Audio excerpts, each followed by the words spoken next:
नमस्कार, वंदे मातरम। मैं हूं श्यामगिरी। आप देख रहे हैं हमारा चैनल मुद्दा भारत का। मुद्दा भारत का यानी मुद्दा है आपका, मुद्दा है महाराष्ट्र की राजनीति का। महाराष्ट्र की राजनीति में इस समय जनता दरबार काफी चर्चा में है। यह जनता दरबार जो लगभग समाप्त हो चुकी थी, अब हर पार्टी के लोग जनता दरबार कर रहे हैं और लोगों को अपनी तरफ खींचने की पूरी प्रयास कर रहे हैं।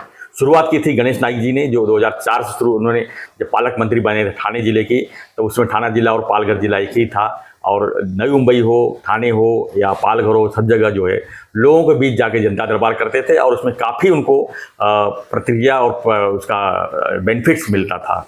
लेकिन 2014 में जब गणेश नाइक जी हार गए, एकनाथ शिंदे जी पालक मंत्री बने, तो उन्होंने जनता दरबार लगभग बंद कर दिया और लोगों की जो मुलाकात की प्रक्रिया थी वो खत्म हो गई, यानी लोगों की समस्याएं जो थी वो हल होना बंद हो गई थी। फिर से 2024 में अब गणेश नाइक जी पालक मंत्री बने हैं, तो उन्होंने सबसे पहले जनता दरबार की शुरुआत की। अब जनता दरबार शुरुआत कहाँ से की? उन्होंने ठाणे शहर से की, जो एकनाथ शिंदे जी का वर्चस्व है, जो शहर है और यहाँ से मुख्यमंत्री रहे हैं। तो ऐसे में खासकर शिवसेना को जो है काफ़ी समस्याएं पैदा हो गई। उनको लग रहा है कि ये भी कोई बड़ा प्लान चल रहा है कि शिंदे साहब का वर्चस्व कम किया जाए, शिवसैनिकों की जो वर्चस्व की लड़ाई है उसको समाप्त किया जाए। उसको देखते हुए अब शिवसेना ने भी जनता दरबार शुरू किया है। खासकर नरेश मस्के जी हैं जो सांसद हैं, उन्होंने भी जनता दरबार शुरू किया है और प्रताप सरनाईक जी भी पालघर में जाके जनता दरबार लिए हैं। ठीक है, जनता दरबार का कंपटीशन अगर चल रहा है तो इससे लोगों का ही फायदा होगा। और गणेश नाइक जी का साफ साफ कहना है कि हम मंत्री हैं, हम महाराष्ट्र में कहीं भी जनता दरबार कर सकते हैं, उसके लिए कोई हमारा इलाका या एरिया फिक्स नहीं होता है। तो क्या है पूरी लड़ाई, इसके ऊपर हम थोड़ा चर्चा करेंगे। हमारे साथ में सूर्य प्रकाश मिश्रा जी नवभारत के वरिष्ठ पत्रकार हैं। हम जानने की कोशिश करेंगे कि जनता दरबार की जो राजनीतिक है लड़ाई, ये क्या है, क्या इससे लोगों को तो फायदा होगा, लेकिन इससे जो है बीजेपी और शिवसेना की क्या अंदर कलह और बढ़ जाएगी? क्योंकि देखा जाए तो जो पिछले जब से सरकार 2024 की बनी है, तब से जब एकनाथ शिंदे जी डिप्टी सीएम बनाया गया है, उसके बाद से देवेंद्र फडणवीस और मुख्यमंत्री और एकनाथ शिंदे जी का जो है आपस में बनता हुआ नहीं आ रहा है, ऐसा मीडिया में चर्चा है।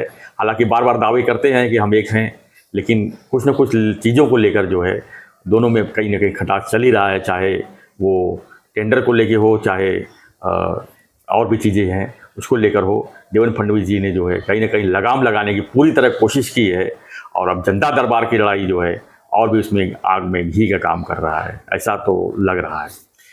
सर, आप क्या कहेंगे इस पर? क्या लगता है आपको? आप भी ठाणे जिले में या पत्रकारिता में काफ़ी लंबे समय से ठाणे जिले से जुड़े हुए हो, तो जनता दरबार की जो लड़ाई है इसको आप क्या मानते हैं? देखिए, ठाणे जिले की आपने कहा, ठाणे जिला मुंबई ये सर्वाधिक राजनीतिक रूप से चर्चा में रहा है, प्रतिद्वंदिता भी रही है बीजेपी की। जहाँ तक आपने सीएम साहब की बात की, मुख्यमंत्री जो नए बने हैं फडणवीस जी, तो देखिए सबकी कार्य प्रणाली होती है।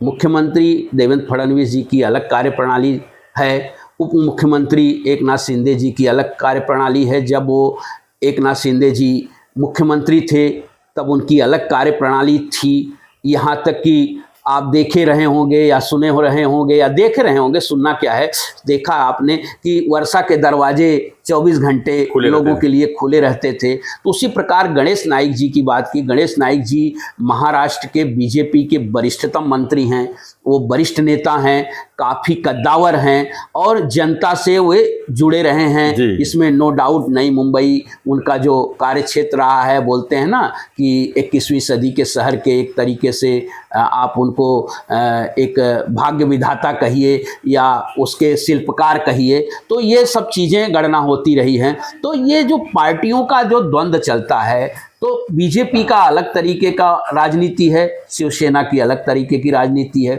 इसमें ये जो जनता दरबार, अब देखिए जनता दरबार तो अच्छी चीज़ है, जनता दरबार बढ़िया है, इसलिए है कि लोगों का काम होते हैं, फैसला हो जाता है। तुरंत फैसला तो नहीं मैं कह सकता इस पे कि, लेकिन कम से कम याद तो किया जाता है, उस पर कार्रवाई तो की जाती है, दबाव बनाया उस पे जाता है, दबाव बनाया जाता है, शासन पे प्रशासन पे एक तरीके का एक ये समन्वय की कोशिश होती है कि भाई आम आदमी का जो काम होने लायक है, जो तकलीफें ज़्यादा बढ़ती हैं, लाल फीताशाही में जो काम अटकता है, तो उससे थोड़ी सी उस जनता को राहत मिलती है। गार्जियन मिनिस्टर हो या संपर्क मिनिस्टर रहें, तो वो उनके पास जब जनता जाती है तो एक आशा लेकर जाती है कि भाई इनके पास गया हूँ तो मेरा काम होगा। तो उसी प्रकार गणेश नाइक जी, ये बात सही है कि गणेश शुरुआत जो है महाराष्ट्र में जनता दरबार की शुरुआत गणेश नाइक जी ने ही की थी, और उसको उन्होंने अब मंत्री बनने के बाद फिर से काफ़ी समय बाद जारी रखा है। तो स्वाभाविक है, जैसे आपने कहा कि वो वहाँ कर रहे हैं, तो इनके सांसद जो हैं नरेश मस्के जी नई मुंबई में भी जनता दरबार लगा रहे हैं, जैसे प्रताप सरनाइक जी पालघर में लगा रहे हैं। ये चीज़ अच्छी है कि एक कंपटीशन है, तो कंपटीशन लोगों का ही फायदा होगा, लोगों का फायदा हो रहा है, लोगों का। हाँ, इसमें राजनीति की जो बात आती है, तो राजनीति तो देखिए सब पार्टियों को अपना अपना जो है विस्तार करने का तो हक है ही है, और वो अपना अपना जो है अपने अपने तरीके से विस्तार करना चाहते हैं। इससे थोड़ा सा ये बात है कि स्थानीय लेवल पे थोड़ी टकराव की नौबत आती है, क्योंकि एक ही सरकार है, महायुति की सरकार है, महायुति के मंत्री हैं, उन्हें अलग अलग जिम्मेदारियां दी गई हैं, उसके साथ साथ उनको संगठन की भी जिम्मेदारियां दी गई। तो संगठन को किस प्रकार से बढ़ाएंगे, उसको लेकर ये समस्या होती है कि भाई थाने में उनका है, तो ऐसा नहीं है। अब वो खुद कहते हैं कि भाई जैसे उप मुख्यमंत्री तो पूरे राज्य का मंत्री है, उप मुख्यमंत्री है, मुख्यमंत्री पूरे राज्य के हैं, लेकिन ऐसा नहीं है कि वो जब पालक मंत्री है तो उस जिले के प्रति उनकी जिम्मेदारी होती है। जैसे संगठन ने उनको संपर्क मंत्री की जिम्मेदारी दी गई है, तो उस संगठन के प्रति भी, संगठन का काम कैसे आगे बढ़ेगा उसके प्रति भी जिम्मेदारी, चूंकि वो मंत्री हैं, अधिकार प्रदत्त हैं, तो उस अधिकारों का थोड़ा सा उपयोग वो जनता के लिए अपने करते हैं, तो इसमें गैर कुछ नहीं है।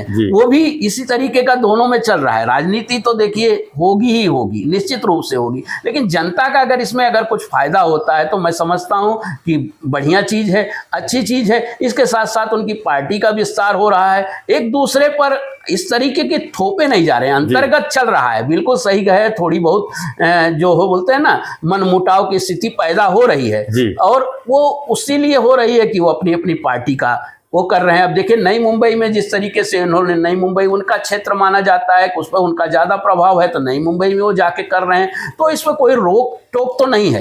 लेकिन प्लस कार्यकर्ताओं में टकराव की स्थिति ना आए, ये दोनों पार्टियों को देखना पड़ेगा, क्योंकि देखिए जब महायुति की सरकार है, दोनों समन्वय की सरकार है, समन्वय से अगर चलेंगे तो ये उसका संदेश भी अच्छा जाएगा। अगर समन्वय बिगड़ेगा, सर समन्वय की अगर बात करें तो हम अभी जनता दरबार का लड़ाई तो है ही, चुनाव में भी देखा गया है कि गणेश नाइक जी का और एकनाथ शिंदे जी का, चुनाव तो छोड़ दे, इससे पहले से भी दोनों जन का दो रास्ते हैं, दोनों का आपस में नहीं बनती है तो बात नहीं। दोनों अलग अलग पार्टियां हैं। अभी गणेश नाइक जी जहाँ से विधानसभा से अरौली विधानसभा से खड़े थे, वहां पर शिंदे साहब ने विजय चौगुले को टिकट दे दिया था, इंडिपेंडेंट लड़े, चौगुलों को टिकट नहीं दिया, इंडिपेंडेंट लड़े, लेकिन पूरी तरह से उनको मदद किया, उन्होंने प्रोटेक्शन दिया। अभी जो उनके पुत्र के खिलाफ जो चुनाव लड़े थे नाटा जी को फिर से उन्होंने शिवसेना में ले लिया।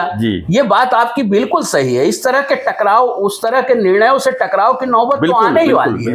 राजनीतिक, इसीलिए कह रहे हैं राजनीतिक प्रतिद्वंदिता बढ़ने वाली है। अपना अपना प्रभाव लोग दिखाएंगे, चाहे राजनीति हो, चाहे, अब दोनों की पार्टियां अलग हैं। बीजेपी के वो नेता हैं इस समय, तो बीजेपी का वो प्रभाव, बीजेपी का विस्तार हर क्षेत्र में, हर वार्ड में या हर महानगर पालिकाओं में वो चाहेंगे। वो शिवसेना, उनके पास शिवसेना का संगठन है, तो वो भी चाहेंगे कि हमारा कितना विस्तार हो। इसीलिए उन्होंने देखिए पालक मंत्री धाराशिव के हैं, शायद धाराशिव के ये अपने प्रताप सरनाइक जी, तो उनको भी पालघर में लगा दिया गया है कि वहां भी करे, चूंकि वो भी कैबिनेट मंत्री हैं, तो उनका भी अपना एक प्रभाव क्षेत्र है, तो वो लगे हुए हैं। देखिए इसमें तो नकारा नहीं जा सकता कि प्रतिद्वंदिता है, प्रतिद्वंदिता से आप नकार नहीं सकते, लेकिन इवन जनता का अगर कुछ इसमें भला होता है तो मैं समझता हूं कि ये अच्छा संकेत। प्रतिद्वंदिता देखिए दो होती है, एक तो राजनीतिक प्रतिद्वंदिता होती है, एक निजी प्रतिद्वंदिता होती है। यहाँ पर निजी प्रतिद्वंदिता भी देखने को को मिल रहा निजी है। प्रतिद्वंदिता तो निजी, देखिए मानेंगे तो निजी है, जी। लेकिन अगर ना उस तरह से देखा जाए तो राजनीतिक मैं उसको ज्यादा मानता हूं, जी। क्योंकि दोनों अलग अलग राजनीति के।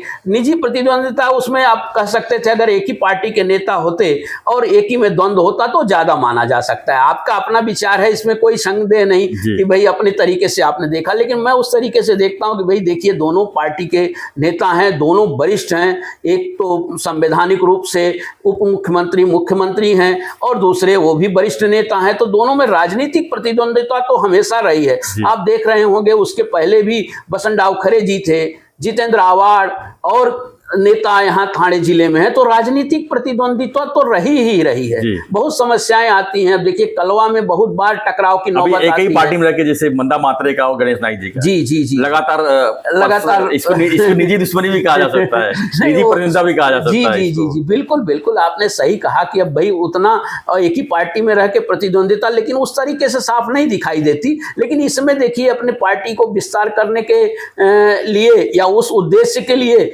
ये इसमें प्रतिद्वंदिता बिल्कुल दिखाई दे रही है। अपने अपने तरीके से वो प्रयास कर रहे हैं। उनका तो यही दावा है कि भाई हम अपने पार्टी का काम कर रहे हैं, सरकार का काम कर रहे हैं। हमको 100 दिन के कार्यक्रम दिया गया है सीएम ने, और जब सीएम ने, आपने सीएम के कार्यप्रणाली की बात की, सीएम ने भी निर्देश दिए हैं कि भाई मंत्रियों को अपने अपने क्षेत्रों में, अपने अपने कार्य क्षेत्रों में ज़्यादा से ज़्यादा उनका परफॉर्मेंस हो, इसको भी एक दिखाने का एक प्रयास है। और चूंकि आगे महानगर पालिका का चुनाव आने वाले हैं, इसको लेकर आप मुझे ज़्यादा लग रहा है कि ये ज़्यादा टकराव की नौबत इसमें आने वाली है। और समय के साथ साथ तो देखिएगा कि कैसे कौन किस पर, बोलते हैं ना मराठी में, पूर घोड़ी का प्रयास तो किया ही जाता रहा है, तो इसमें संदेह नहीं। लेकिन ये है कि आम जनता का जो है ज़्यादा से ज़्यादा फायदा हो, या चाहे एक नाथ शिंदे जी कर सकें, चाहे गणेश नाइक जी कर सकें, या प्रताप सरनाइक जी कर सकें। हाँ, तो बिल्कुल मतलब लोगों को ऑप्शन हो गए, लोगों को ज्यादा ऑप्शन मिल गया है। यहाँ काम नहीं हो रहा, वहाँ नहीं हो रहा, तो काम होना चाहिए कम से कम। इससे जनता को ज्यादा, जैसे आपने कहा ना, उसको जनता को ज्यादा विकल्प मिल गया है, ज्यादा खुलापन मिल गया है। धन्यवाद मिश्रा जी। तो फ्रेंड्स, हमारा चर्चा यही था कि जो इस समय जनता दरबार को लेकर राजनीति जो चल रही है, खासकर थाने जिले से, उसके ऊपर हम चर्चा कर रहे थे, गणेश नाइक जी वर्सेस एक नाथ शिंदे जी। तो आपकी क्या प्रतिक्रिया है इस पर हमें कमेंट बॉक्स में लिखिए। और हम यही चाहेंगे कि आप लोग भी अगर हमारे वीडियो थाने, नई मुंबई, पालघर के से लोग जुड़े हुए जो लोग हैं, वो भी अपना अगर निजी समस्या से, कुछ सरकारी समस्या से जूझ रहे हैं, तो जनता दरबार का भरपूर फायदा लीजिए, क्योंकि जनता दरबार का कंपटीशन चल रहा है। और अब पहले एक ही ऑप्शन था, अब 3-3, 4-4 ऑप्शन हो गए हैं। तो आप फायदा लीजिए और अपनी प्रतिक्रिया में कमेंट बॉक्स जरूर लीजिए। और देखते रहिए हमारा चैनल मुद्दा भारत का। चैनल को लाइक, शेयर और सब्सक्राइब जरूर करें। धन्यवाद मिश्रा जी, धन्यवाद, जय हिंद।